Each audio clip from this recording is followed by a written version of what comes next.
Hello बच्चों, स्वागत है एक बार आपका फिर से हमारे YouTube चैनल परमार क्लासेस पर।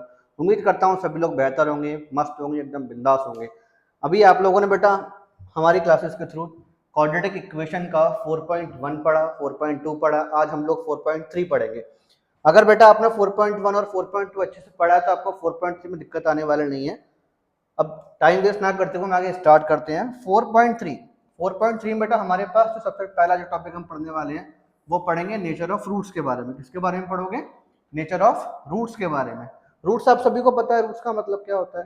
रूट्स का मतलब एक्स की वैल्यू, जो हम एक्स की वैल्यू निकालते हैं उसी को रूट्स बोलते हैं। यहाँ हमारे पास एक फॉर्मूला आने वाला है और ये फॉर्मूला हम सभी के लिए बड़ा ही हेल्पफुल फॉर्मूला है, क्योंकि कुछ बच्चों को बड़ी परेशानी होती है। कुछ बच्चे सोचते हैं, जैसे मान लो कि हमारे पास एक क्वेश्चन है 4x² माइनस 5x प्लस 143।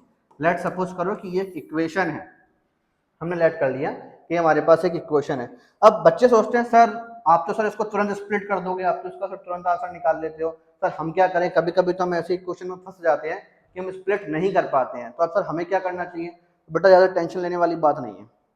अगर स्प्लिटिंग द मिडिल टर्म थोड़ा सा वीक है, मैं ये नहीं बोलूंगा कि आता नहीं, देखो आना बहुत जरूरी, क्लास 10th में आ चुके हो, आना बहुत जरूरी, नहीं आता तो उसको सीखो फिर।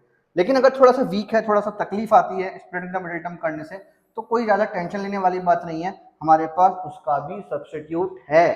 सब्स्टिट्यूट क्या है? उसका सब्स्टिट्यूट है बेटा ये वाला फॉर्मूला, ये वाला फॉर्मूला तुम लोगों के सामने लिखा हुआ है। कौन सा फॉर्मूला? ये x is equals to minus b plus minus under root b square minus 4ac upon में 2a। ये फॉर्मूला है। इस फॉर्मूले को हम लोग क्वाड्रेटिक फॉर्मूला बोलते हैं। क्या बोलते हैं? Quadratic formula. Why it is known as quadratic formula? इसको हम क्वाड्रेटिक फॉर्मूला क्यों बोलते हैं? क्योंकि बेटा इस फॉर्मूले की हेल्प से हम क्वाड्रेटिक इक्वेशन को सॉल्व करते हैं। क्वाड्रेटिक इक्वेशन को सॉल्व करते हैं। क्वाड्रेटिक इक्वेशन को सॉल्व करने से पहले बेटा हमें नेचर ऑफ रूट्स के बारे में पता होना चाहिए। नेचर ऑफ रूट्स बहुत इंपॉर्टेंट टॉपिक है। नेचर ऑफ रूट्स बहुत इंपॉर्टेंट टॉपिक है। होता क्या है नेचर? मतलब क्या होता है नेचर? मतलब उसका बिहेवियर कैसा, रूट्स का, एक्स की हम जो वैल्यू निकालते हैं उनका बिहेवियर कैसा होगा, मतलब एक्स की वैल्यू कैसे निकालेंगे। कई बार आप लोगों ने बेटा कुछ इक्वेशन ऐसी पढ़ी होंगी, पक्का पढ़ी होंगी, अगर आप थोड़ा बहुत मैथ भी पढ़ते हो और थोड़े बहुत भी आपने क्वाड्रेटिक इक्वेशन को फैक्टराइज करना की कोशिश वगैरह की है, तो कई बार ऐसी इक्वेशन भी आपके सामने आई होंगी जिनका सॉल्यूशन नहीं निकलता। फिर आप सिर पे करके बैठ जाते हो, अरे सर हमने तो बड़ी कोशिश करी, हमने सर 15-15 मिनट वेस्ट कर दिए, 10-10 मिनट वेस्ट कर दिए, 20-20 मिनट वेस्ट कर दिए, काफ़ी कोशिश करने के बाद में भी सर हमें सॉल्यूशन नहीं मिला इक्वेशन का। तो बेटा 15-15 मिनट 20-20 मिनट अगर आप वेस्ट नहीं करते इसमें, अगर आपको नेचर ऑफ रूट्स के बारे में नॉलेज होती तो।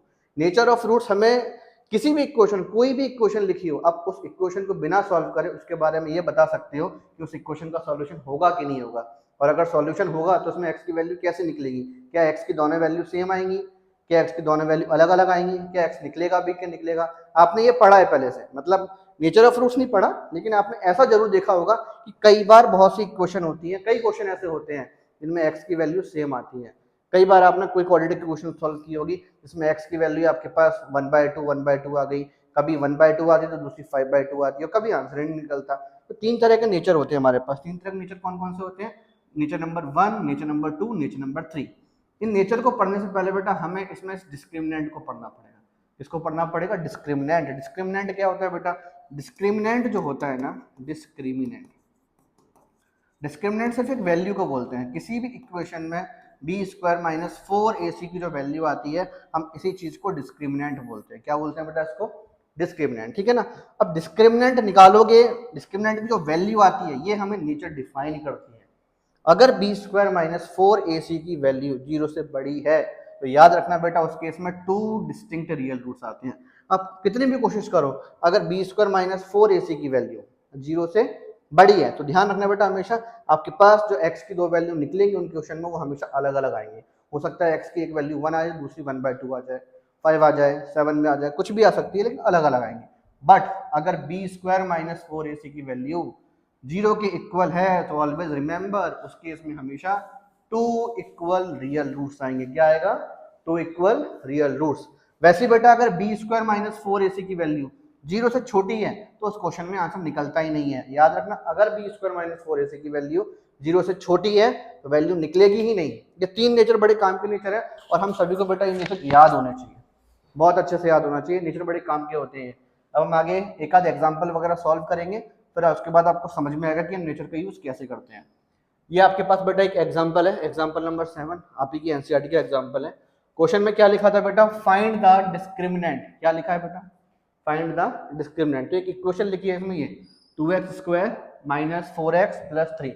पहले इक्वेशन लिखते हैं, 2x square minus 4x plus 3 और इज इक्वल्स टू में 0, ये लिखा हुआ हमारे पास। यहाँ पर बेटा इस इक्वेशन को आप जनरल इक्वेशन से कंपेयर करो तो आपको a कितना मिलेगा, a मतलब बेटा जनरल इक्वेशन याद है ना, पुरानी क्लास वीडियो में बताया है कि हमारे पास जनरल इक्वेशन होती है ax square plus bx plus c is equals to 0 और where a does not is equals to 0। तो यहाँ पर हमारे पास a जो होता है बेटा, a b c एक्चुअल में है क्या, a is the coefficient of x square. इसको मैं हिंदी में बच्चों से बोलता हूँ कि बेटा कोफिशिएंट को जीवन साथी के नाम से याद किया करो, बच्चों को बहुत अच्छे से ऐसे शब्द समझ में आते हैं। इसलिए ए कौन होता है भैया, ए होता है हमारे पास एक्स स्क्वायर का जीवन साथी। यू कैन से धर्मपत्नी भी बोल सकते हो कि एक्स स्क्वायर की धर्मपत्नी कौन है, इसमें ए है। बी कौन होता है बेटा, एक्स की धर्मपत्नी। और सी कौन होता है, बिल्कुल कुंवारा जिसके साथ कोई है ही नहीं है, वो हमारा सी हो गया यहाँ पर। तो ए बी सी तीन चीज पता होना चाहिए, ए मतलब जो एक्स स्क्वायर के साथ है, बी मतलब जो एक्स के साथ है, और सी मतलब जिसके साथ कोई भी नहीं है, वो हमारा यहाँ पे बेटा क्या हो जाएगा, सी। अब हम क्वेश्चन को देखते हैं, क्वेश्चन में क्या लिखा था। क्वेश्चन में ये लिखा हुआ था 2x square minus 4x plus 3 is equals to 0। तो बेटा एक्स स्क्वायर के साथ में क्या लिखा हुआ है 2, तो हमारे पास a की वैल्यू 2 हो गई।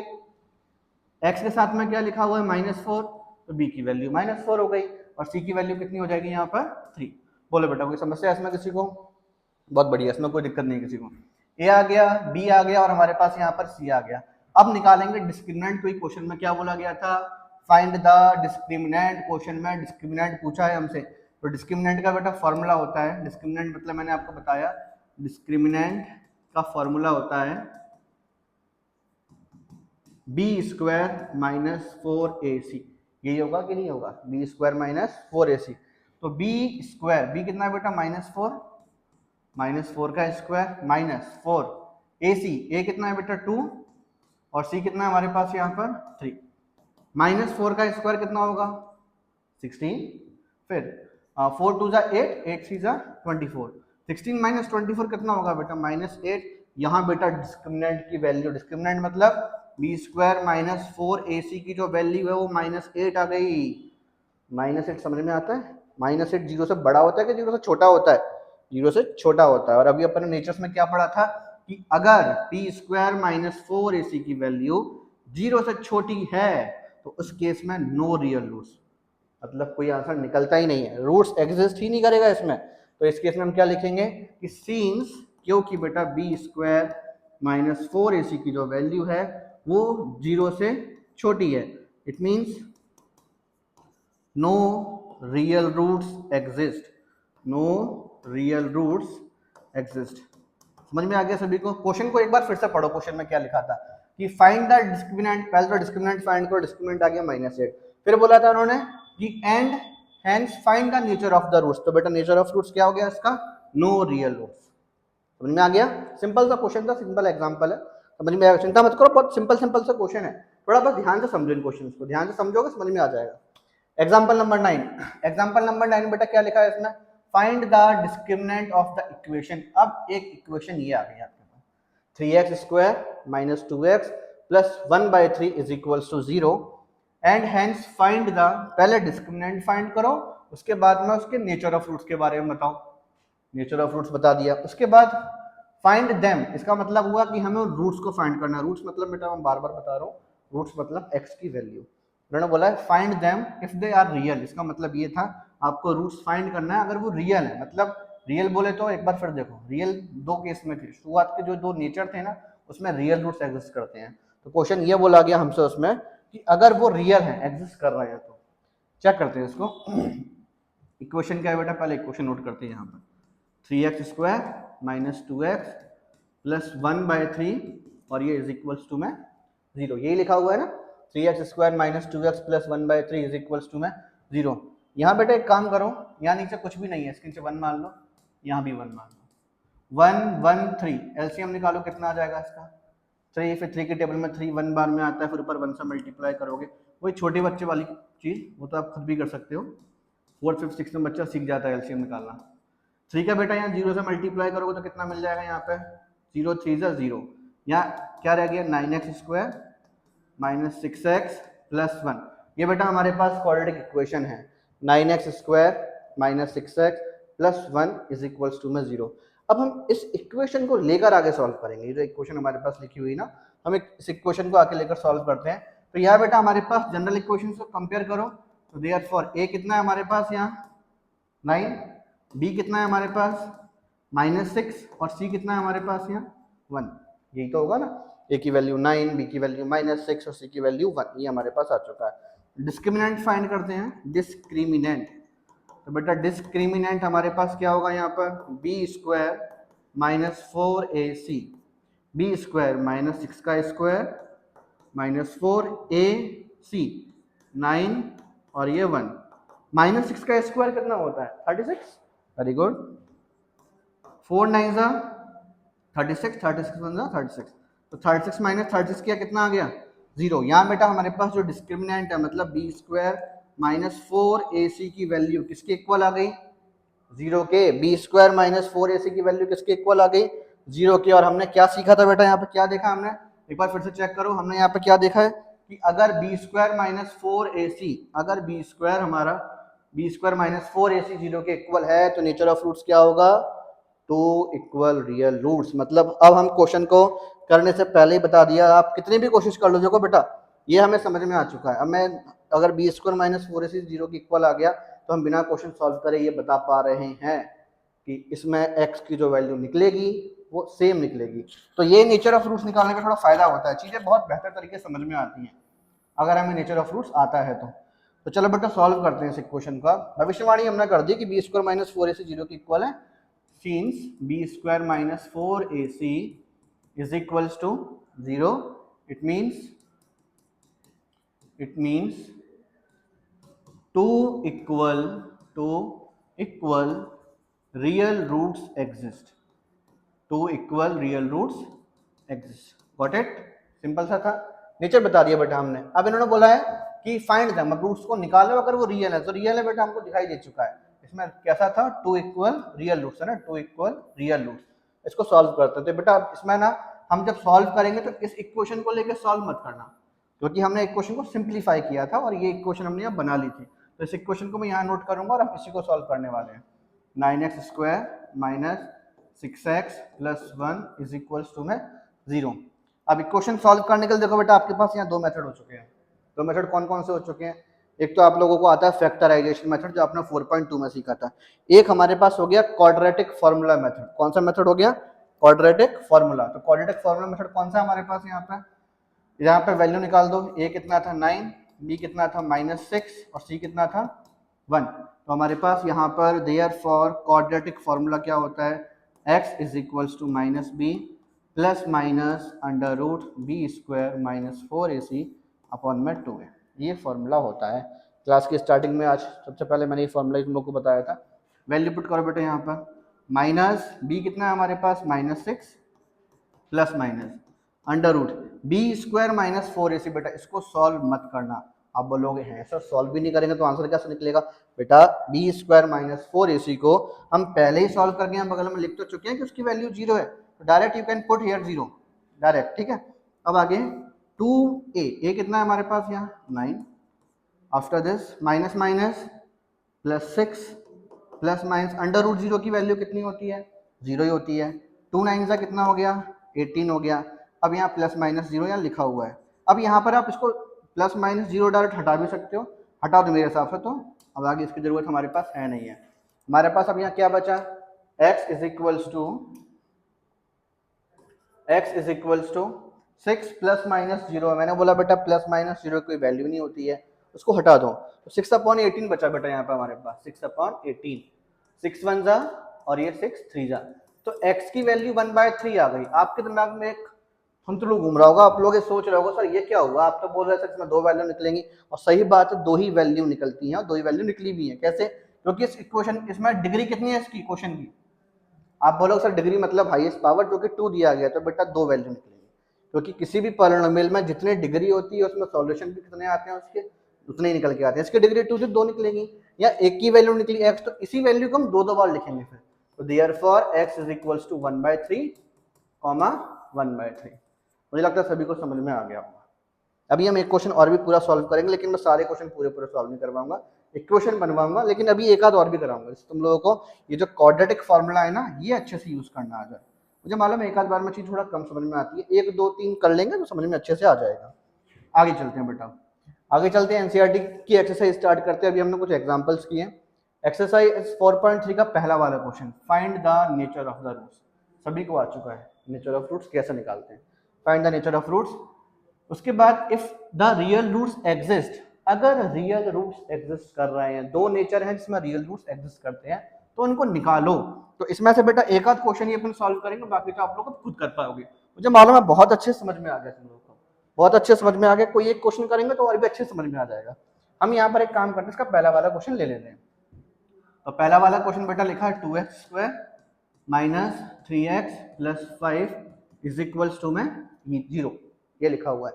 यहाँ बेटा एक काम करो, सबसे पहले तो यहाँ पर कंपेयरिंग करके लिखो। a की वैल्यू कितनी है इसमें 2, b की वैल्यू सॉरी -3 और c की वैल्यू जुकाम हो गया थोड़ा सा, सॉरी, a2 आ गया है, b हमारे पास यहाँ -3 और c की वैल्यू 5 है। ठीक है, अब यहाँ पर बेटा हम क्या करेंगे, सबसे पहले नेचर निकालना है, डिस्क्रिमिनेंट, ये बहुत इंपॉर्टेंट है। ये तो ये मान लो इसका नाम तो पता नहीं जिसने भी इसको रखा होगा, मैं मुझे नहीं मालूम किसने इसको बनाया। अगर मैं इसको बनाता तो इसका नाम मैं डिस्क्रिमिनेंट ही रखता, इसका नाम रखता ज्योतिष। ज्योतिष क्यों रखता है भाई, आप सोचोगे सर ज्योतिष क्यों रख रहे हैं, ज्योतिष तो सर भविष्यवाणी वगैरह करता है, तो ये बेटा भविष्यवाणी कर रहा है, बिना इक्वेशन सॉल्व करे बता देता है कि इस इक्वेशन की औकात क्या है, आंसर निकलेगा भी कि निकलेगा, और निकलेगा भी तो कैसा निकलेगा, इक्वल निकलेगा कि अलग अलग निकलेगा, सब तो बता रहा है। तो उसका नाम क्यों हम ज्योतिष नहीं बोल सकते हैं। क्या छोड़ो, फिलहाल मैथ्स में डिस्क्रिमिनेंट लिखा है, बोर्ड में हमें ये लिखना पड़ेगा तो हम यही लिखते हैं डिस्क्रिमिनेंट। डिस्क्रिमिनेंट इसका फॉर्मूला होता है बेटा b² माइनस 4ac। b² मतलब -3 का स्क्वायर माइनस 4, a कितना है 2 और c कितना है 5। -3 का स्क्वायर कितना होगा बेटा 9, 4 2 जा 8, 8 5 जा 40, ओए होए 9 माइनस 40 किया -31 आ गया, मतलब b² माइनस 4ac की जो वैल्यू है वो 0 से छोटी आ गई है। सीन्स, और आप सभी को पता होगा, सभी को समझ में आ गया और सर आगे क्या बोलने वाले हैं कि क्योंकि b² माइनस 4ac 0 से छोटा है, इसका मतलब no real roots exist, no real roots exist. क्यों नो रियल रूट एग्जिस्ट बोला, क्योंकि क्लास की स्टार्टिंग में ही सर ने सबसे पहले क्या बताया था कि बेटा अगर b² माइनस 4ac, अगर b² माइनस 4ac 0 से छोटा होगा तो कोई रूट्स एग्जिस्ट करेगा ही नहीं, है ना। मतलब बहुत प्यारी सी चीज लिखी हुई है, नेचर ऑफ रूट्स बड़ी मजेदार चीज है, बड़ी मजेदार चीज है। पूरा का पूरा सब कुछ पोथी पत्रा खोल के रख देता है एक क्वेश्चन के बारे में, सॉल्व नहीं हो रहा, क्यों नहीं हो रहा, सब मालूम चल जाता है इसमें। अब बेटा तुम्हारी किस्मत में मैंने बोला था कि मैं एक ही क्वेश्चन सॉल्व करवाऊंगा, आप सोच रहे हो सर एक क्वेश्चन और करवा दो, करवा देते एक क्वेश्चन और करवाते हैं। चलो इसका एक काम करते हैं, रूट वाला क्वेश्चन लेते हैं। बच्चे रूट वाले क्वेश्चन को देखकर अक्सर घबरा जाते हैं, रूट वाला क्वेश्चन लेते हैं, सेकंड वाला पार्ट। सेकंड वाले में क्या लिखा हुआ है यहाँ पर 3x² minus 4 under root 3x plus 4 is equals to में 0, ये लिखा हुआ है। यहाँ बेटा a की वैल्यू कौन पता है ना, a कौन होता है, x² की धर्मपत्नी का नाम a है, मतलब 3। b क्या होता है, x की धर्मपत्नी, तो भैया b कौन है यहाँ पर, x के साथ कौन है -4 अंडर रूट 3। c मतलब बिल्कुल कुंवारा जिसके साथ कोई है ही नहीं है, तो c कितना हो गया हमारे पास यहाँ पर 4, ठीक है ना। अब आगे चलते हैं बेटा इसमें, अब हम इसको आगे सॉल्व करेंगे, डिस्क्रिमिनेंट फाइंड करेंगे पहले इसमें हम, डिस्क्रिमिनेंट। तो बेटा डिस्क्रिमिनेंट हमारे पास जो होगा, discriminant b² minus 4ac, b² minus 4ac, बेटा b कितना था यहाँ पर -4 अंडर रूट 3, -4 अंडर रूट 3 का स्क्वायर माइनस 4ac, a कितना है 3 और c कितना है इसमें 4, -4 अंडर रूट 3 का स्क्वायर बताओ कितना होगा। यहाँ बेटा -4 अंडर रूट 3 का स्क्वायर पूछा है, बच्चे इसमें बहुत गड़बड़ी करते हैं, बिल्कुल गड़बड़ी मत करना, ध्यान से समझो। यहाँ -4 अंडर रूट 3 का स्क्वायर नहीं है, वो दो नंबरों का स्क्वायर है, वहाँ हमें -4 का स्क्वायर निकालना होता है और रूट 3 का स्क्वायर निकालना होता है, फिर लिखना होता है। तो -4 का स्क्वायर तो 16 हो गया, रूट 3 का स्क्वायर 3 होता है, इनको मल्टीप्लाई करोगे तो कितना आएगा 48। बच्चा बड़ा कंफ्यूज होता है इसमें, आपको कंफ्यूज होने की बिल्कुल भी आवश्यकता नहीं है, आप तो सिंपल इस तरह से सॉल्व करो, आंसर आएगा ही आएगा गारंटेड, बिना टेंशन के। तो हमारे पास ये भी आ गया -4 3 12, 12 4 48, और 48 -48 कितना होगा, तो डिस्क्रिमिनेंट की जो वैल्यू थी वो कितनी आ गई, कितनी आ गई पता नहीं यार, समझ में नहीं आया तुम्हारी किस्मत में यार ऐसे क्वेश्चन क्यों लिखे। देखो तुम्हें समझाता हूँ। अभी हमने कितने क्वेश्चन सॉल्व किए इसके, एक एग्जाम्पल नंबर 7 किया, उसमें क्या था, 0 से छोटा आया, रूट्स एग्जिस्ट नहीं कर रहा। फिर उसके बाद जो किया उसमें बी स्क्वायर माइनस 4 ऐसे किसके इक्वल आ गया, 0 के इक्वल आ गया, मतलब दो इक्वल रियल रूट्स एग्जिस्ट कर रहे थे। उसके बाद देखो फिर से नो रियल रूट्स आया, उसके बाद देखो फिर से 2 इक्वल रियल रूट्स आ गया। पता नहीं क्या बात है तुम्हारे किस्मत में, सारे के सारे क्वेश्चन ऐसे क्यों चल रहे हैं। यहाँ पर हमारे पास इसका मतलब बेटा ये हो गया कि scenes B square minus 4ac जो है वो 0 के इक्वल है, इसका मतलब 2 इक्वल रियल रूट्स एग्जिस्ट करेंगे। मतलब x की बेटा जो दो वैल्यू आएंगे, बिना सॉल्व करे आप लोगों ने भविष्यवाणी कर दी बेटा इसमें, अब बिना सॉल्व करे कि इस इक्वेशन को सॉल्व करने पर जो आंसर आएगा वो हमेशा सेम आएगा। आप छोटे बच्चों के साथ मजाक भी कर सकते हो, क्लास 9 के बच्चे होते कि नहीं होते, एक काम करना क्लास 9 के बच्चों को ये वाली क्वेश्चन सॉल्व कर लेकर दे देना, ये वाली नहीं पहले ये वाली देना, क्योंकि उन लोगों ने भी मिडल टर्म सीख रखा है। उनको बोलना बेटा एक काम करो, जो भी बोलो उनका नाम छोटे होंगे तुमसे, जो बोलना चाहो, छोटा भाई बहन वगैरह जो भी, उससे बोलना इसको सॉल्व कर दो, इसका आंसर निकाल दो, तुम्हें 1 लाख रुपए दूंगा। छोटे भाई बहनों के साथ आप ये छोटे स्कूल में जो आपके स्कूल में जो जूनियर्स होते हैं उनके साथ भी आप ये मजाक कर सकते हो, वो पागल हो जाएगा। फिर अपने घर पे जाकर मम्मी से पूछेगा, कोचिंग वाले सर से पूछेगा, अरे ये वाला क्वेश्चन बताओ, हम भैया ने बोला था 1 लाख रुपए मिलेंगे। अगर उसको नहीं चाहिए कुछ पता होगा तो वो तुम्हारी हकीकत समझ जाएगा, और नहीं पता होगा तो अगले दिन पागल होकर लौट कर आएगा वो, और बोलेगा सर आप बताओ इसमें 1 लाख रुपए वाली बात क्या थी। फिर तुम उनको समझाना बेटा इसका आंसर निकलेगा ही नहीं। मतलब बड़े काम, मतलब इसमें आप लोग चाहो तो छोटे बच्चों के साथ हंसी मजाक भी कर सकते हो, है ना। और ऐसे ही कोई एक क्वेश्चन लिख के दे दो, बोले इसको सॉल्व करके बताओ, और उनसे बोल देना बेटा मैं बता रहा हूँ इसका आंसर सेम आएगा। वो भी सोचेगा भैया आपको बड़ा ज्ञान है, भैया दीदी जो भी है बड़ा ज्ञान है, आप बिना सॉल्व करने आंसर बता देते हो। अब उन्हें नहीं पता कि उन दीदी और भैया को नेचर ऑफ फ्रूट्स वाला ज्ञान है। वो आपसे पूछेंगे दीदी बताओ आपने कौन सी तपस्या की है ऐसा मैथ सीखने के लिए, उनको बता देना, या तो फिर 10th क्लास में आके बेटा उनको ही पता चल जाता है कि आखिरकार रियलिटी है क्या।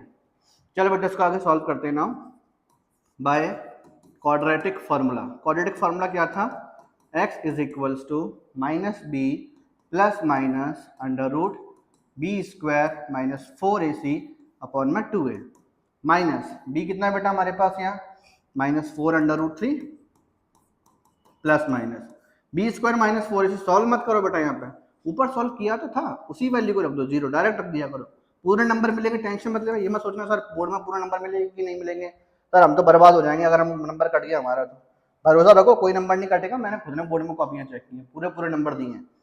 2a, ए की वैल्यू कितनी है यहाँ पर हमारे पास 3, minus minus plus 4 under root 3 plus minus under root 0 की वैल्यू 0, 2 3 जा 6। अब प्लस माइनस 0 का बेटा कोई मतलब ही नहीं है, 4 अंडर रूट 3 अपॉन में 6, 2 2 जा 4, 2 3 जा 6।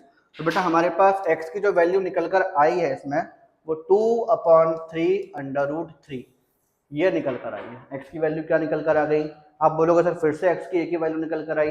अरे बच्चों मैंने बताया था ना, पिछले क्वेश्चन में बताया था कि x की एक वैल्यू निकल कर आएगी, उसी को 2 बार लिखोगे, क्यों, क्योंकि इसका नेचर था 2 इक्वल रियल रूट्स। तो सेम चीज बेटा आप यहाँ पे फिर से करोगे, x की एक वैल्यू निकल कर आई हो तो मैं दिख रही, लेकिन उसी को 2 बार लिखना है, क्योंकि हमें मालूम बेटा सेम वैल्यू ना। तो हम यहाँ पे लिखेंगे therefore x is equal to, ऐसा लिखना पड़ेगा अलग अलग, और इसका कोई रीजन नहीं देना क्योंकि हम रीजन पहले बता चुके हैं, 2 equal real roots exist, 2/3 under root 3। Simple था ना, बिल्कुल डिफिकल्ट नहीं, मजा आ रहा हो करने में, है ना।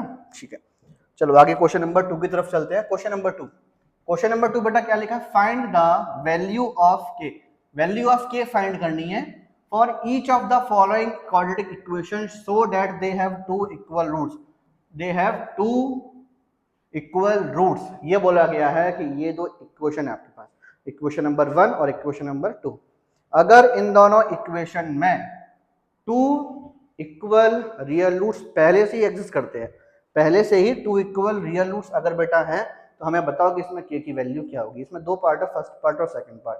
फर्स्ट वाला पार्ट इसका बहुत सिंपल है, वो आप लोग कर सकते हो, अगर सेकंड वाला पार्ट समझ लोगे तो मैं सेकंड वाला पार्ट कराता हूँ। सेकंड वाले पार्ट में बेटा क्या लिखा है देखो, kx x minus 2 plus 6 is equals to में 0, ठीक है, kx x minus 2 plus 6 is equals to में 0। अब यहाँ देखो बेटा इसको हम सॉल्व करते हैं, kx का x से किया तो kx स्क्वायर, kx का 2 से किया तो 2kx प्लस 6 और इज इक्वल्स टू में 0। ठीक है, ये बेटा हमारे पास एक इक्वेशन बन चुकी है। क्वाड्रेटिक इक्वेशन के बारे में मैंने बताया था बेटा, ax square plus bx plus c is equals to 0 where a does not is equal to 0। तो इस इक्वेशन में ध्यान से देखो बेटा, a क्या होता है जो एक्स स्क्वायर के साथ होता है, b क्या होता है जो x के साथ होता है, c मतलब इसके साथ कोई नहीं होता। तो हमारे पास इस इक्वेशन में देयरफॉर a की वैल्यू क्या हो जाएगी जो एक्स स्क्वायर के साथ है, तो वो कितना है k।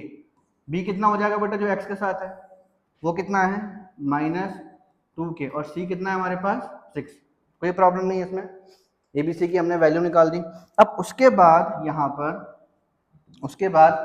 पर बेटा, क्योंकि हमें they have two equal roots बोला गया है कि इसके पास टू इक्वल रूट्स है, हमें लिखेंगे for two equal real roots, for two equal real roots, दो इक्वल रियल रूट्स के लिए हमारे पास कंडीशन होती है कि बी स्क्वायर माइनस 4ac जो है वो 0 के इक्वल है।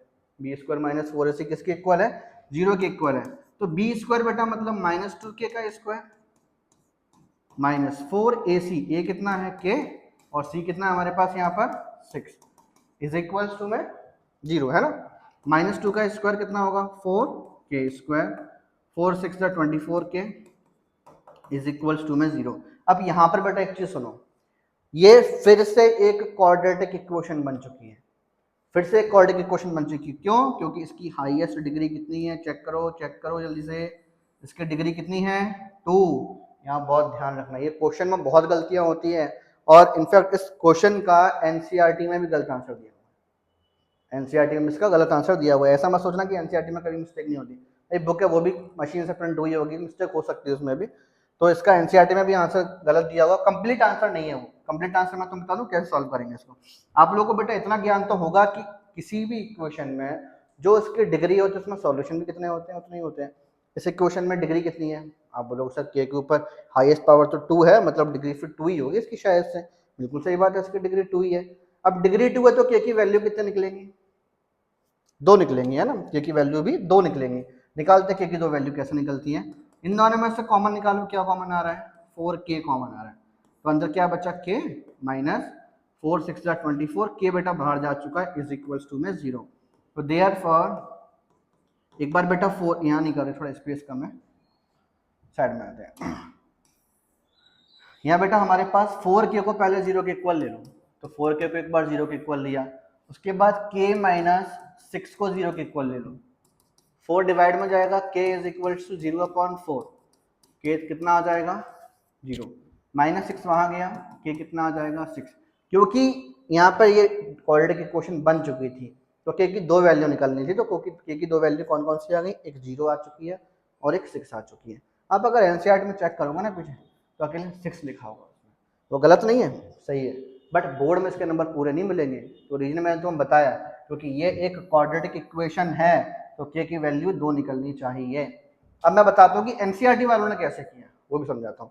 एनसीईआरटी वालों ने जो एक आंसर निकाला वो कैसे निकाला, इसके अंदर अपन समझते हैं। ये जो येलो कलर का बॉक्स है, सर्कल है, अपन इसमें समझेंगे कि एनसीईआरटी के हिसाब से 6 कैसे आया।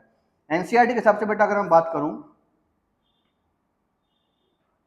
तो एनसीईआरटी के हिसाब से इस लाइन को मैं इक्वेशन को फिर से लिखता हूँ 4k स्क्वायर। ये तुम लोगों को येलो बॉक्स वाला करना नहीं है, सिर्फ समझना है, बता रहा हूँ कि एनसीईआरटी ने 6 कैसा निकाला।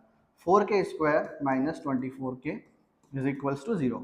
दोनों में से कॉमन निकाल दो बेटा, क्या आ जाएगा, या कॉमन चलो नहीं भी निकालो, हटाओ, कॉमन मत निकालो। 4k स्क्वायर लिखा हुआ है, माइनस 24k वहां गया, क्या बचेगा प्लस का 24k। अब 4 डिवाइड में जाएगा तो k square is equal to 24k upon में वेट अपॉन में 4 बन जा 4 6 जा। एक बात बताओ बेटा मुझे, क्या मैं इस k स्क्वायर को k इंटू के बोल सकता हूँ, बिल्कुल बोल सकते हैं। यहाँ 6k लिखा हुआ था, इस k को वहां मल्टीप्लाई इधर आएगा तो क्या कहाँ पहुंच जाएगा, वो इधर अपॉन में आएगा कि नहीं आएगा, एक k से एक k कट गया, तो हमारे पास k की वैल्यू कितनी आ गई 6। तो एनसीईआरटी ने इस हिसाब से 6 निकाला है। एक और तरीके से मैं इसका 6 निकलवा सकता हूँ, दो तरीके से और निकलवा सकता हूँ 6, लेकिन आपको उस चक्कर में पढ़ना नहीं है, मैंने बता दिया 6 भी निकलता है, बट वो बेटा एक रिस्की खेल हो गया।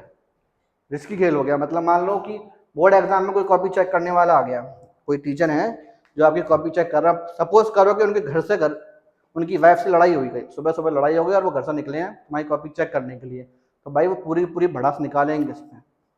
मान लो ये क्वेश्चन भी बोर्ड एग्जाम में आ गया और उनके दिमाग में ये आंसर भी है और ये चीज़ भी है, मूड खराब है तो बेटा उल्टा काम तो होता है, तो मालूम है। तो वो क्या करेंगे, जानबूझकर तुमने अगर ये किया होगा तो नंबर काट लेंगे उसके। तो ये एक रिस्की जोन वाला काम है, इसलिए बोलूंगा बेटा कि यहाँ मत जाओ, इसके बाद ऐसे सॉल्व करना, आगे आके उसके बाद तुम्हारी मर्जी है, तुम्हारे मार्क्स है, तुम्हारी मार्कशीट है, भाई साहब आग लगाओ चाहे कुछ भी करो, तुम्हारा मन। ठीक है, फर्स्ट वाला पार्ट तुम लोग आप खुद कर सकते हो आराम से, सिंपल पार्ट है इसका, खुद ट्राई करना, हो जाएगा। हाँ, क्वेश्चन नंबर 3, क्वेश्चन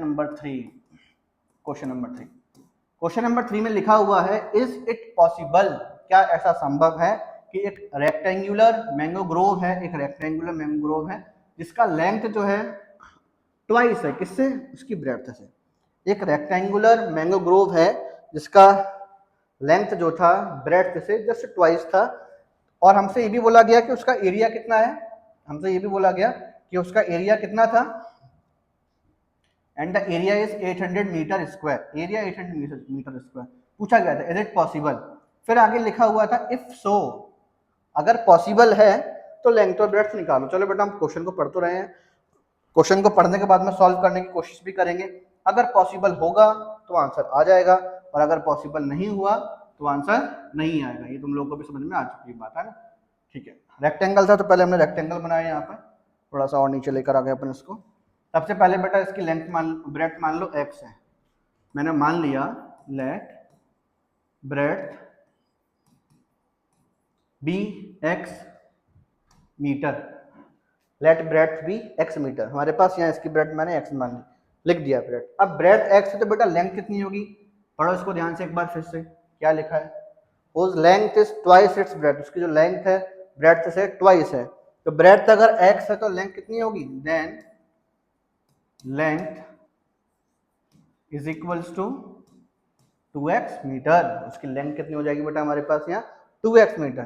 तो देयरफॉर अब एक बात बताओ बेटा, मुझे बचपन में सीखा होगा, चौथी पांचवी क्लास की बात है, किसी भी रेक्टेंगल में, यहाँ मेंशन कर दूं 2x है, किसी भी रेक्टेंगल में अगर बेटा मैं लेंथ का मल्टीप्लाई ब्रेड्थ से करूं तो मुझे क्या मिलेगा, 100 का नोट मिलेगा, ऐसा कुछ होगा क्या, नहीं, क्या मिलेगा, एरिया मिलेगा गधो, क्या मिलेगा, एरिया। किसी भी रेक्टेंगल में अगर हम लेंथ का मल्टीप्लाई ब्रेड्थ से करोगे तो उसमें हमें हमेशा उसका एरिया मिलेगा।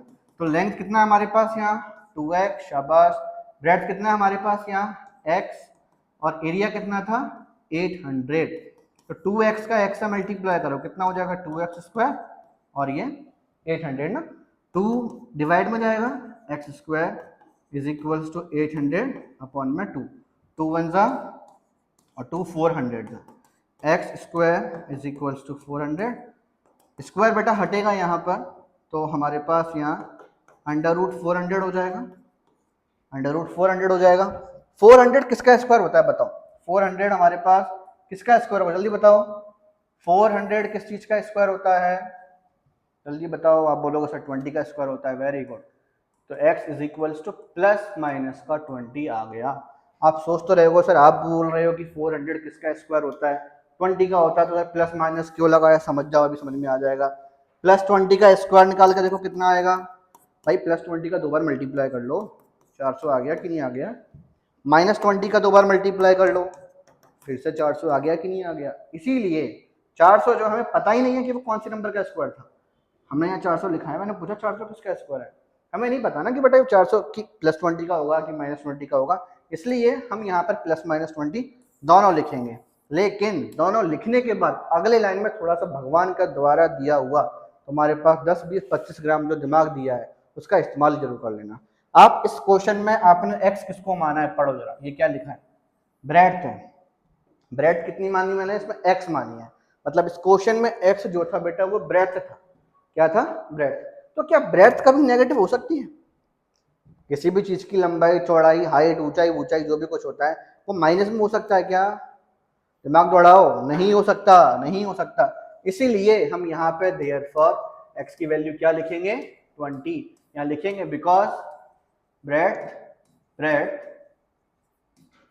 Should not be negative, should not be, breadth पूरा नहीं लिखा तुम लोग लिख लेना, breadth should not be negative, इसलिए हमने x की वैल्यू क्या ले ली यहाँ पर, प्लस की 20 ले ली। तो हमारे पास बेटा अगर ब्रेथ 20 मीटर तो लेंथ कितनी होगा, सो लिखेंगे so breadth is equals to 20 metre and length कितना हो जाएगा बेटा फिर हमारे पास 40 मीटर ना, 2 का मल्टीप्लाई करोगे, लिखा है ना देखो 2x, तो 2 इंटू 20 करोगे तो 40 मीटर। समझ में आ गया बेटा। क्वेश्चन नंबर 3 भी सभी को सिंपल क्वेश्चन चल रहे हैं, बहुत सिंपल चैप्टर है ये, प्यारा चैप्टर, 2 क्वेश्चन हो रहे हैं उसके चैप्टर भी पूरा खत्म, स्वाहा। 4th question, second last question इस पूरे चैप्टर का, सेकंड लास्ट क्वेश्चन पढ़ते हैं बेटा क्वेश्चन में क्या लिखा है। इसमें 4th वाला क्वेश्चन था और ये 3rd वाला जो क्वेश्चन है और इसके बाद 5th वाला जो क्वेश्चन हम करेंगे, तीनों की स्टार्टिंग सेम है, is it possible, is this possible, ऐसे ही पूछा गया है क्वेश्चन, फिर बाद में लिखा रहता है। देखो is the following situation possible, बोला था ना क्वेश्चन नंबर 4 में पूछ रहे हैं हमसे कि ऐसा पॉसिबल होगा क्या, फिर आगे इफ सो, अगर पॉसिबल है, अगर पॉसिबल है डिटरमाइन करो इनकी प्रेजेंट एजेस। क्वेश्चन अब नीचे लिखा हुआ है the sum of the ages of 2 friends is 20 years. कोई दो दोस्त हैं, कोई दो दोस्त हैं, उन दो दोस्त की एज को प्लस करने पर बेटा कितना आ रहा है हमारे पास, 20 ईयर्स आ रहा है। कितना आ रहा है, 20 ईयर्स। तो हमने लेट कर लिया, let present age of first friend be x years. मैंने मान लिया कि पहले वाले दोस्त की जो प्रेजेंट एज है बेटा वो x ईयर, पहले वाले दोस्त की जो प्रेजेंट एज है वो x ईयर है, ठीक है ना। अब पहले वाले दोस्त की प्रेजेंट एज x ईयर है तो सेकंड वाले कितनी होगी, then present age of second friend, पढ़ो बेटा एक बार फिर से, the sum of the ages of 2 friends is 20 years. दो दोस्तों की उम्र को प्लस करने पर 20 आ रहा है, एक x है तो दूसरा कितना होगा 20 माइनस x, कितना होगा 20 माइनस x। नहीं समझ में आया, मुझे मालूम है नहीं समझ में आया, वही बताता हूँ। मैंने बोला कि दो दोस्त हैं, छोड़ो हस्बैंड वाइफ ले लेते हैं। हस्बैंड का नाम है विक्की कौशल, वाइफ का नाम है कैटरीना, पता नहीं कुछ लोग इसको कटरीना बोलते हैं, भगवान जाने, कुछ भी बोलो। दोनों की उम्र का प्लस करने पर 100 साल है। बताना मत उनको, नहीं सुसाइड कर लेंगे दोनों को, दोनों की उम्र का प्लस करने पर कितना है 100 साल है। वो गलत बताते होंगे और मुझे पता भी नहीं, मैं खुद ऐसी हंसी मजाक वाली बातें करता हूँ। मान लो विक्की कौशल की एज जो है 49 ईयर्स है, कितनी ईयर्स है 49 ईयर्स। तो इन दीदी की एज कितनी होगी ये बताओ, समझ में आया, कितनी होगी 49 को आपने 100 में से माइनस किया कि नहीं किया। आपने कैटरीना कैफ की उम्र निकालने के लिए विक्की कौशल की जो उम्र थी उसको 100 में से माइनस किया, आपको पता चल गया 51 ईयर्स। मान लो मैंने बोला होता कि विक्की कौशल की भाई उम्र 49 नहीं है, x ईयर है, अब बताओ कैटरीना की उम्र कितनी होगी। तो आप बोलोगे हाँ सर बिल्कुल सही बात है, आप 100 में से इनको माइनस कर दोगे, 100 माइनस x कर दोगे तो आपको इन दीदी की उम्र मिल जाएगी। मिलेगी कि नहीं मिलेगी, जब ना मिलेगी कैटरीना की उम्र तो तुम बाहर निकाल रहे हो, तो दूसरे दोस्त की उम्र निकाल लो, दोस्त की उम्र कितनी होगी फिर 20 माइनस x। समझ में आ गया बच्चे से, बिल्कुल आप सभी को समझ में आ गया होगा। अब क्वेश्चन को बेटा आगे पढ़ो, क्वेश्चन को आगे क्या बोला गया है, क्वेश्चन में आगे पढ़ो। क्वेश्चन में आगे लिखा हुआ था 4 years ago, 4 साल पहले, 4 साल पहले। अभी क्वेश्चन आगे मत पढ़ो, सिर्फ इतना ही पढ़ना, 4 साल पहले, आगे जो भी लिखा बाद में पढ़ेंगे। 4 साल पहले, तो हमने लिखा 4 years ago, 4 साल पहले। अब सोचो बेटा पहले वाले दोस्त की प्रेजेंट, ये लिखा है प्रेजेंट एज कितनी है x है, तो 4 साल पहले कितने का होगा वो, age of first friend, age of first friend कितना होगा बोलो। अभी x का 4 साल पहले x माइनस 4 नहीं होगा, x माइनस 4 ईयर, पहले वाला दोस्त 4 साल पहले x माइनस 4 ईयर का होगा। और एज ऑफ सेकंड फ्रेंड क्या होगी, एज ऑफ सेकंड फ्रेंड ये कितना होगा 20 माइनस x में से 4 माइनस कर दो, क्योंकि ये सेकंड वाले की तो उम्र है ना ये, तो उसकी प्रेजेंट एज में से 4 माइनस करोगे, 20 माइनस 4 कितना होगा 60 माइनस x ईयर्स। बोलो कोई समझता है इसमें किसी को, कोई दिक्कत नहीं है। अब आगे भी पढ़ लो यार, आगे क्या लिखा है, the product of their edges. एक बार फिर से देखो 4 years ago, 4 साल पहले इनकी जो एज है उसका प्रोडक्ट कितना होगा 48 ऐसा क्वेश्चन में बोला गया। तो 4 साल पहले एक की एज ये थी, दूसरे की एज ये थी। तो अकॉर्डिंग टू क्वेश्चन इनका अगर हम प्रोडक्ट निकालेंगे x माइनस 4 और 16 माइनस एक्स, ये आ जाएगा बेटा 48। ऐसा क्वेश्चन में लिखा हुआ है, ये मैंने अपने मन से नहीं बोला है ना। अब मल्टीप्लाई करो इसका, x का 16 से किया तो 16x, x का माइनस एक्स से किया तो माइनस एक्स स्क्वायर, माइनस 4 का 16 से किया तो माइनस 48, माइनस 4 का माइनस एक्स से किया तो प्लस का 4x और इज इक्वल्स टू में 48। कोई दिक्कत नहीं इसमें, समझ में आ गया अच्छे से? ठीक है, अब आगे चलते हैं। आगे देखो यहाँ बेटा 16x और 4x ये कितना हो जाएगा 20x, और क्या बचा माइनस एक्स स्क्वायर, और क्या बच रहा है माइनस का 48 और इज इक्वल्स टू में वहाँ 48 लिखा हुआ है, उसको भी नोट कर लो। अब एक बात सुनो बेटा, सर की एक बात याद करो, सर ने परसों ही बताया था कि बेटा माइनस एक्स स्क्वायर जो है हमेशा कोशिश करना कि कभी नेगेटिव ना रहे। यहाँ देखो ये एक्स स्क्वायर नेगेटिव है, इसके बाद जो लाइन लिखी वहां पर भी एक्स स्क्वायर नेगेटिव है, तो इस एक्स स्क्वायर को पॉजिटिव बनाने के लिए हमें वहां लेके जाना पड़ेगा, और जब वहां लेके जाएंगे भाई साहब तो सभी को लेके चले जाओ। तो यहाँ हमारे पास फिर बचेगा क्या लेफ्ट हैंड साइड में, सिर्फ जीरो। माइनस एक्स स्क्वायर वहां गया प्लस का एक्स स्क्वायर, प्लस का 20x वहां जाएगा तो माइनस का 20x, माइनस 48 यहाँ गया प्लस का 48, और वहां पर एक 48 प्लस का पहले से ही लिखा हुआ था। ठीक है, तो जीरो। अब जीरो को तो कहीं भी लगा लो, जीरो को बेटा आप यहाँ कहीं भी लगा सकते हो, जीरो को कहीं भी लगा लो। तो x square minus 20x plus 48 plus 48 96 और इज इक्वल्स टू में जीरो। ठीक है, अब यहाँ बेटा एक चीज ये देखो, एक चीज ये देखो कि हमारे पास यहाँ पर क्वेश्चन में बोला गया था is the following situation possible, क्या ये सिचुएशन पॉसिबल होगी कि नहीं होगी। तो बेटा देखो मैं कोई भगवान तो हूं नहीं कि साक्षात विष्णु भगवान का अवतार हूं, भगवान तो हो नहीं, मुझे कैसे मालूम चलेगा, मुझे मालूम नहीं चलेगा। मैं उस ज्योतिष की हेल्प लूंगा, मतलब डिस्क्रिमिनेंट की हेल्प लूंगा। डिस्क्रिमिनेंट कैसे निकालते थे, पहले हमारे पास ए की वैल्यू होना चाहिए, बी की वैल्यू होना चाहिए और सी की वैल्यू होना चाहिए। तो ए कितना था, एक्स स्क्वायर के बगल में कुछ नहीं है मतलब 1, तो जिसका कोई नहीं होता उसका भगवान होता है, सबका मालिक एक। तो अपने यहाँ पर एक लिख दिया, एक्स स्क्वायर के बगल में कुछ नहीं था तो 1 हो गया। बी कितना होगा -20 और सी कितना होगा 96। कोई समस्या है इसमें किसी को?